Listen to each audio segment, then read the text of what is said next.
The Walking Dead, Season 5, Episode 5, Self-Help.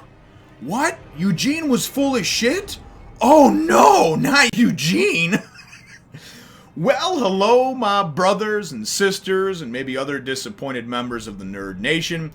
I, as always, am Jim, and I'm here to bring you another review on the sometimes good, sometimes bad, sometimes head-scratching tale that is The Walking Dead.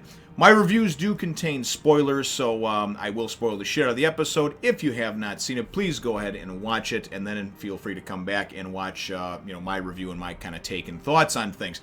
This is obviously for Season 5, Episode 5. And really, this episode as a whole, I have to admit that I wasn't looking forward to. And I don't want to go into this with having a negative perspective, because I tried not to when I watched it yesterday, but I'm sick and tired of these standalone episodes that focus on characters that we don't care about, okay? I don't care about Glenn and Maggie. As far as I'm concerned, those two are a couple of turncoat, backstabbing pieces of shit. After being with Rick and his group and everybody, and then building this family bond and everything over the last couple of years, and I'm talking about like in Walking Dead time, not like in our time. It's been 5 seasons for Glenn and 4 for Maggie. For them to go, and without her even a second thought to where her sister may be, right after they lost their father and everything else, and just to go with some fucking mullet man and this Rosita chick and the token lesbian and Mr. Mustachio Abraham to go to Washington D.C. for based on the vague ramblings of this dipshit mullet wearing motherfucker. I was just thinking in my mind, oh my god, I can't. And those are the writing mistakes that I think, the faux pas that just, I scratch my head. They're just head scratchers to me, right? This all was completely unnecessary. As a matter of fact, this entire episode was unnecessary, because the only things that really happened were, of course, finding out at the end of the episode that Eugene was in fact full of shit. But I think even those of us that didn't read the comics, I did have the benefit of reading them, but they've been changing up a lot of different things. So although he was full of shit in the comics, I was thinking, well, hey, you know what? Maybe, just maybe, they're going to do it differently in here, and maybe they'll actually get him close to or into Washington, and then something will happen to him tragic, and the cure will die with him, or whatever, right? We know that obviously there's going to be no cure or no end in sight, at least, to The Walking Dead. But as far as, just them kind of following along with that, and the lipstick coming off the pig with Eugene, it was kind of a given, because you could tell every time he talked, it was just bullshit words that were coming out of his mouth. He wasn't even sounding intelligent. He was just trying to group together words that he read off of Google and that he learned while playing World of Warcraft and masturbating vigorously in the corner to pictures and posters of women that he'd never be with. And I hate to go and peg people like that, okay? Because I'm certainly a nerd in every sense of the word. I love video games. I enjoy comics and manga and a lot of these different TV shows.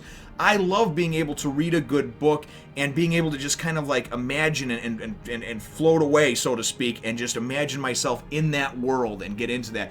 So in every sense of the word, I love Star Wars, right? Stuff like that. I am a big dork and a nerd in that sense.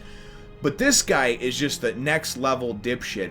And the only thing that really came from this episode, I think, that was worthwhile and meaningful, was they did a great job of showing you snippets and flashbacks of Abraham's past and how he actually came to be on this mission and helping Eugene get across the country to hopefully save things. Now, keep in mind that Abraham is, in every sense of the word, he's very much a military man. He was a sergeant in the army, and he's very much a person, anybody who has been in the military or knows people, as I do, I've had family members that are in the military, it's a very highly regimented type of situation and system. You follow orders unconditionally, and if you don't, there's severe consequences leading up to and actually having you be put in jail for not listening to those orders. Even if it's a dipshit commander or somebody above you that tells you to do something that could get you killed, too bad. That's the way the chain of command works. So he's used to following orders unconditionally. So when Eugene winds up weaving this spiderweb tale of bullshit for him, he's fine with it, especially because at this point we find out when he meets Eugene, he's actually turning a gun in his mouth and he's about to go and blow his brains out because of the loss of his family. Now in the comics, I forget exactly how, I think it was just explained what happened, I think through a couple of paragraphs, But basically, the thing that's pretty much unbelievable, and this is where Robert Kirkman is such a poor writer. I don't know if the guy is married or not, and if he is, I don't know if he has a wife that actually gives a shit about him or if he ever asked for input from anybody. But after this episode, I went and I asked my wife, I said, so here's the situation. We're holed up in a Walmart at the apocalypse, right, with all of our neighbors and friends and family people in the neighborhood, and I go out on a supply run. I come back to find you beaten and raped, and maybe our children as well, molested, hurt by people that I know, right? And I go nuts, and I tear 3 or 4 of them apart like an animal. I mean, I just destroy them, right? There's no law to begin with, and even if there was law in place, if anybody ever touched my wife or my kids, I guarantee you I would be in jail for the rest of my life for what I did to that person, okay? Because they wouldn't walk away from it. They wouldn't be breathing. And that's just fact for anybody that actually gives a shit about their wife or kids or their family that has that feeling, right? Nobody would ever want to see that hurt. Even the biggest pussy in the world would rise to the occasion, a person who had never been into a fight before, everything else, seeing a wife or a loved one like that hurt, molested, raped, beaten, whatever, would go to another level in another place. So he goes and he beats these 3 or 4 guys to death with cans of soup. You know, no more green beans. I don't want my greens. Sorry, Anyway, but he does that, and his wife and children are so scared of him now that then when he falls asleep, they go and they write a note in blood on the toilet paper about, oh, don't try to find us. We're leaving, right? And they take off, and by all accounts, through this flashback, we can see they don't get very far, so I'm assuming maybe the same town, maybe even only a few hundred feet away. And the worthless pieces of shit wind up not only leaving the only person that was there to protect him, whether you were scared of him or not, get over it. Get over it. It's a zombie apocalypse. I don't care if it was a month after the zombie apocalypse or what. Less than 1% of the world is alive, and there's nobody to rein us in with the laws and rules of mankind that have been put in place to keep us from degenerating and devolving into a third world country or worse, where people are raped, shot, beaten, stabbed, and it's cool. It's all right. But the point that I'm trying to make is that they wind up making things go from bad to worse. They leave this broken man as it was, who had a bit of a break with reality and clearly has an anger management issue that he needs to deal with. But they leave and they don't even get anywhere. They get torn up, and he finds their bodies torn up by walkers. And again, it looks like it's in maybe the same town. I don't know if they got a town away and he tracked them or whatever the situation is. But then, right as he's about to put a gun in his mouth and turn it on himself and blow his brains out, Eugene comes like walking and stumbling by with this fucking shitty, weird-looking outfit and his mullet, and he's like, oh, get them, while he's kind of trying to shuffle away from walkers. I mean, he wasn't even running. Anyway, and Abraham then, he saves him, helps him, and goes to walk away, and he's probably going to go and turn the gun on him, and Eugene, who's a good liar, a good bullshitter, comes up with this story about, I'm on a mission, an important secret mission, right? And I can see Abraham unquestionably following him. Abraham needed something. We all need a purpose to guide us in life. That's what we have, whether it's our job, whether it's our family, whether it's becoming famous, whether it's a hobby, a talent, or whatever. We all need a purpose to keep us going. That's why many times people retire and they wind up just sort of withering away and decaying very quickly and eventually being put into a home and everything else because they don't have any meaning or purpose anymore. That job that they had was what kept them into a routine, and now that they have all this free time on their hands and there's no structure, no balance, and no purpose, many people fall into depression, get into drinking, and all different types of things. So I get it. He needed a purpose, right? And I get it, too, that Eugene, because honestly, if that shit had happened to me, I probably would have put a gun in my mouth and pulled the fucking trigger. I probably wouldn't have even stopped to help Eugene. Because for me, my family is the most important thing and is the reason, that's my purpose. That's why I go on every day. That's why I move on. But Eugene winds up going and weaving this web of lies and lays the bullshit out for Abraham, and Abraham needs something to believe in. So he does. He believes Eugene. And all these other people wind up dying along the way because they came from Houston all the way to the Atlanta area, which, I don't know, I think it's about 700-800 miles or something. But clearly it isn't like, anybody gets in a car and can actually make it anywhere far without some kind of random bullshit happening. The episode starts out, and what pisses me off about that is they're in the bus, the short bus that they got from the church. They're 15 miles from the church, and Glenn and Maggie are actually kind of like silently thinking about their choice of leaving Rick in the group, right? And then all of a sudden the bus winds up flipping, and Abraham has to swerve, and it flips. You don't know what happened, if they blow out a tire or whatever. We find out a little bit later on, though, because Eugene comes clean with Tara, that he actually put glass in the fuel line. He was trying to, basically keep them. And at first I figured he said that he thought I would never start up. So I understand where his thought process comes. This is a poor choice that he made, but he thought that the bus would never start to begin with. Nobody would be able to ever figure it out, and then they'd have to stay there and wait to go to Washington with Rick's group. I also think that he probably felt like as he was getting closer and closer to Washington, seeing other people dying along the way, but Abraham surviving and this being his sole purpose in life, I think he knew that Abraham was having a break with reality, and that honestly, when he found out, it was not going to be good for him at all. So I think all those things came to pass and wound up, starting to pile up on Eugene, right? So, and I can't really fault the guy for going and trying to survive and this and that and everything else, but by telling those lies, he got other people killed. And, what I liked is that Tara goes, and I don't really like her much as a character except for her occasional fist bump with people, because she gets everybody to fist bump. She even got Rick to fist bump, which is cool, because Rick doesn't do shit, except for kill people. But she got him to fist bump. And I like that, that she's got that little line every now and then in there, and she talked to Eugene, and she's like, no, it's cool, man, we're friends. We would have helped you no matter what, And what I do like is when they stop in this bookstore for the night after the after the bus breaks down, and you see during the course of the episode Abraham just losing it, man. It's just, we have to go forward, we cannot go back, and he's reciting all these credos and things that he learned when he was in the military, and then he's having these flashbacks, of course, and they start with the bus accident. He has this flashback, and he's seeing, his wife and kids and everything, and so that's how you see it all depicted out. So that was done very well. But anyway, they stop at this bookstore that first night because he wants to go forward and not walk the 15 miles back and regroup with everybody. And so they're in this bookstore, and they get everything set up for the night and stuff. And I love it. We get this nice conversation between Glenn and Abraham, where Abraham thanks Glenn for backing him up, even though he's fucking batshit crazy. And Glenn's like, no, it's cool. We're with you. Don't worry about it. Hey, I turned on Rick. Whatever. I'm the Asian sensation. Maggie loves me. And apparently Maggie doesn't care about anything but Glenn's Asian penis, because she doesn't ask anything about her sister, doesn't care about anybody really but herself and Glenn's dick. So anyway, for me, the best part of the episode, right? The best part was when we go, and this is a throwback to the comics, is when we see Eugene peeping on Rosita and Abraham. Abraham's fucking Rosita, and I mean, he's going to town, right? And they got the way they use the shadows and everything else, but you see Abraham's big ass pumping up and down, and Rosita, and Eugene just kind of sitting there, and you can kind of just picture him like, zip.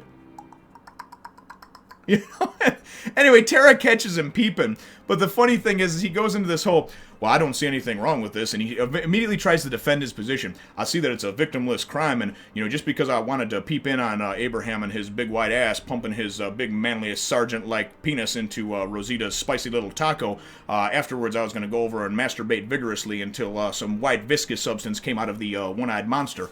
And he just talks like a fucking weirdo anyway. He talks like somebody who's lived in a basement playing World of Warcraft for the last 10 years and hasn't had much interaction with, with people from the outside. But I love how he immediately tries to go and defend his pervert type stuff. And it's funny because Rosita sees it. She's like, oh, Eugene's watching us fuck again. And Abraham's like, oh, don't worry about it. It's fine.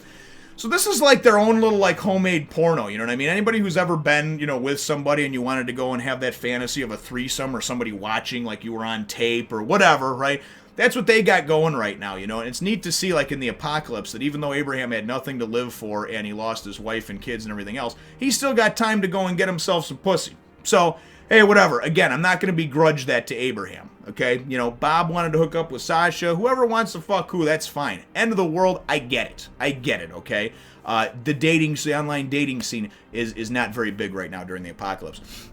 For me, though, that was one of the funniest parts and the high point of the actual show, because the rest of the stuff, it was really just sort of forward, and it wasn't forwarding the plot. It was just getting us to the point where Abraham was just so steadfast in his going forward that they wind up and they try to get a fire engine the next day. They get it started. They push forward. A whole bunch of zombies come out. An excuse to kill walkers and for Eugene to actually do something. He gets on the fire hose, and the high-pressured fire hose, he starts blowing them apart and everything with it. It was a cool visual effect scene, but it was just the gratuitous, let's put some zombies in because it's a zombie show, right? Otherwise people will complain. But after that, they break down on the road again, down the road, and they walk and they see this mega herd. It looks like just a ranch of zombies, as far as the eye can see. And Abraham does not want to go around. Glenn's like, we can backtrack, we can go around. No, we're not going back, only going forward and this and that. And he's got that fucking hee-haw, we got to go forward, you know what I mean? Just that Just that steadfast determination of a soldier on a mission. And this is when he's had his final break and lapse with reality. And finally, Eugene, that's when he breaks down and he just says, oh, there is no cure. I'm just full of shit and this and that. And he goes on and on for like 5 minutes about why he did it and everything else. And Glenn and Maggie are just sitting there. They got to feel like the biggest horse's asses, right? Because you left Rick, who is unquestionably the craziest motherfucker on earth, especially if you cross him. And they were cool. They were on his side. They were homies, right? And they just left the sanctity and safety of Rick and the greasy hillbilly that everybody loves, Daryl, and Carol of Duty, and all of these other characters that are actually pretty strong and that you've developed a great, family-like bond, a familial bond with. And they left them to go 15 miles away and break down, and then go a few more miles away. They've almost died a couple of times in this. They're not even close to Washington. Then they find out that it's all for naught, right? It's all for nothing. This guy's full of shit, right? And I understand, again, why he explained it, and he thought that he needed somebody to protect him, this and that. But then what he does is he says the worst possible thing to a raging, roid-headed fucking freak of a human being, which was Abraham at that point. This guy liked to just, beat zombies' faces in with his bare fist just for the hell of it. So he's got anger and frustration issues. You'd think some of that would have came out with his penis when he was going and recent little tension with Rosita, but apparently not. The boy's got a lot of demons in his head. But then he goes and he says, but I'm still smarter than you. And it doesn't matter if you're still smarter than him. He's fucking bigger than you. And now you've given him no reason to live or to keep you alive anymore. So, he jacks him up a few times. And the last one, he winds up hitting him with this, punch into an elbow. Fucking Eugene just a cold cock, just falls forward and smashes his face on the ground, We don't know if he's alive, if he's dead. The episode winds up ending there. The problem that I have is the same problem that I had last week. You only have 3 different groups now, and to tell you the truth, this group even leaving to begin with was bullshit. It never should have happened. It's completely implausible, and it shouldn't have happened at that point. They're stronger with more people, and honestly, Abraham wanting to get his balls in a knot and leave the next day was the stupidest plot development ever to move the story forward in that sense. Because now, guess what's going to happen? Episode 6, well, we know it's about Carol and it's about Daryl, and it's going to show everything that happened leading up to Carol actually going into the hospital. And then Daryl and Noah, the kid from Everybody Hates Chris, going and showing up back at the church, right? So now finally episode 7, it's going to be back at the church, hopefully, but it's probably not. Episode 7 is probably going to go back to Glenn and their group and show what the aftermath of Eugene almost getting beaten to death is. And it's probably going to be, hey, let's fucking turn around and go back the 15 or 20 or whatever miles to the church and see and pray, hope that Rick is still there with everybody else and our group can be stronger. And then eventually they'll get on. And then the 8th episode, before the mid-season finale, where they fucking leave us on a cliffhanger for 4 or 5 months while they dick around to go and release 8 more piddly episodes, it's going to wind up being everybody getting together and attacking this hospital to try to go and save Carol and Beth. Now, should I be wrong? Hey, listen, again, just like I said last week, it'll be here on YouTube. But so far, I've been calling them like I see them, and that's how they've been getting laid out. When you only have 2 or 3 groups to follow, you can follow them in one episode. I get it when the last half of last season was all these different splinter groups, 5, 6, 7 of them, and then eventually this one met up with this one, and that was done fine, even though it was frustrating not to see some characters for 3 or 4 episodes. But I'm sorry. There is no reason in the world for this episode to even have existed outside of fleshing out Abraham's past and his tragic history and background of losing his wife and children, and then, of course, Eugene being a lying, stinking pile of fucking shit that he is. Those are really the only things that happened. Other than to make the viewers go and hate Glenn and Maggie even more for going and leaving their family, and now finding out that they left it for no reason. That's even better, right? So, all in all, I gotta say, it's my least favorite episode of the season, and I wouldn't say of the series, but I would definitely say that the momentum they built in the first 3 episodes, for me, has completely fizzled out in the last 2. I'm curious to see what happens with Beth in the hospital situation, but I honestly think that what they showed in the last episode with Beth and in this episode with this group, they could have combined it together and gone back and forth and shown these different things in one episode, And then the next episode could wind up going and showing in the first 15, 20 minutes what happened when Carol and Daryl followed that car, how they got to the point where, they know that Beth was in there. They tried to get Carol in to kind of get the inside person, and then, of course, get Noah out, or he was already out, and bring him back to Rick, and then get everybody to saddle up and go do this. But this is simply just poor writing. This is lazy writing. This is, we get 15 or 16 million viewers a week anyway. So guess what? We gave you 3 real great episodes where the pacing was erratically fast. Now we're going to give you 3 or 4 episodes where the pacing is ridiculously slow. And that's unfortunately where we're at right now. So episode-wise, definitely not something that I loved or enjoyed. I do empathize with Abraham, as I have family myself, and I absolutely would have mutilated and beaten and just gone completely next level on anyone who ever tried to hurt my family. And that goes for before or after the apocalypse, so that's just me. That's my personal policy, But other than that, though, like I said, a lot of it was unnecessary. And the whole thing with Eugene, if I remember correctly, with him coming clean, it was in the comics, it was when the whole entire group with Rick and all of them were on their way to Washington, and he finally came clean. It was because he got caught. He was checking this CB supposedly every day, this radio, and then somebody found out he didn't even have fucking batteries in it, so he was just pretending to turn it on every day and check communications from his headquarters or whatever. I believe that's how it happened. So although it was slightly different than the comics, I believe it was a complete waste of an episode, other than the revelation of Eugene being a stinking liar, and then, of course, Abraham and his tragic past. And I am glad that they fleshed that out and they showed that. If he's a character that sticks around for a while, you want to know about them, and you want to know what drove him to the point of him just kind of being this almost like a madman and relentless in his mission, He needed a mission. He needed a purpose. Eugene gave him that.